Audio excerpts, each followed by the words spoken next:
The Discovery of the Upper World, by Anonymous. The Minataries and all the other Indians who are not of the stock of the grandfather of nations were once not of this upper air, but dwelt in the bowels of the earth. The good spirit, when he made them, meant, no doubt, at a proper time to put them in enjoyment of all the good things which he had prepared for them upon earth, but he ordered that their first stage of existence should be within it. They all dwelt underground, like moles, in one great cavern. When they emerged it was in different places, but generally near where they now inhabit. At that time few of the Indian tribes wore the human form. Some had the figures or semblances of beasts.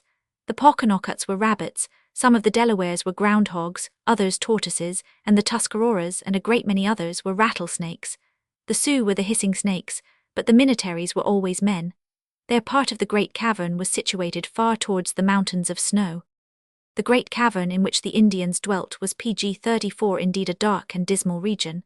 In the country of the Minataries, it was lighted up only by the rays of the sun, which strayed through the fissures of the rock and the crevices in the roof of the cavern, while in that of the Mengwe all was dark and sunless. The life of the Indians was a life of misery compared with that they now enjoy, and it was endured only because they were ignorant of a fairer or richer world, or a better or happier state of being. There were among the Minataries 2 boys, who, from the hour of their birth, showed superior wisdom, sagacity, and cunning. Even while they were children, they were wiser than their fathers. They asked their parents whence the light came which streamed through the fissures of the rock, and played along the sides of the cavern, and whence and from what descended the roots of the great vine. Their father could not tell them, and their mother only laughed at the question, which appeared to her very foolish. They asked the priest, but he could not tell them, but he said he supposed the light came from the eyes of some great wolf. The boys asked the king tortoise, who sulkily drew his head into his shell and made no answer. When they asked the chief rattlesnake, he answered that he knew, and would tell them all about it if they would promise to make peace with his tribe, and on no account kill one of his descendants. The boys promised, and the chief rattlesnake then told them that there was a world above them, a beautiful world, peopled by creatures in the shape of beasts, having pg-35 a pure atmosphere and a soft sky, sweet fruits and mellow water, well-stocked hunting grounds and well-filled lakes. He told them to ascend by the roots, which were those of a great grapevine. A while after the boys were missing, nor did they come back till the Minataries had celebrated their death, and the lying priest had, as he falsely said, in a vision seen them inhabitants of the land of spirits. The Indians were surprised by the return of the boys.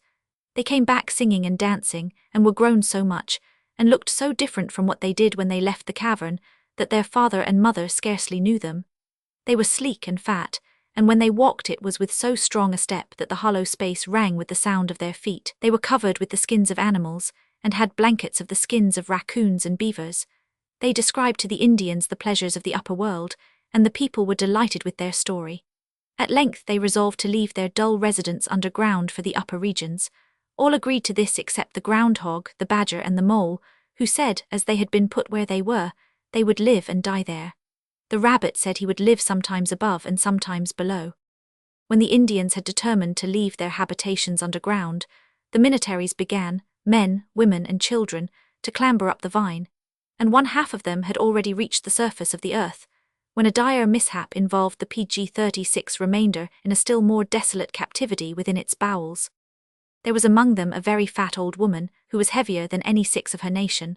Nothing would do but she must go up before some of her neighbours. Away she clambered, but her weight was so great that the vine broke with it, and the opening, to which it afforded the sole means of ascending, closed upon her and the rest of her nation. pg-37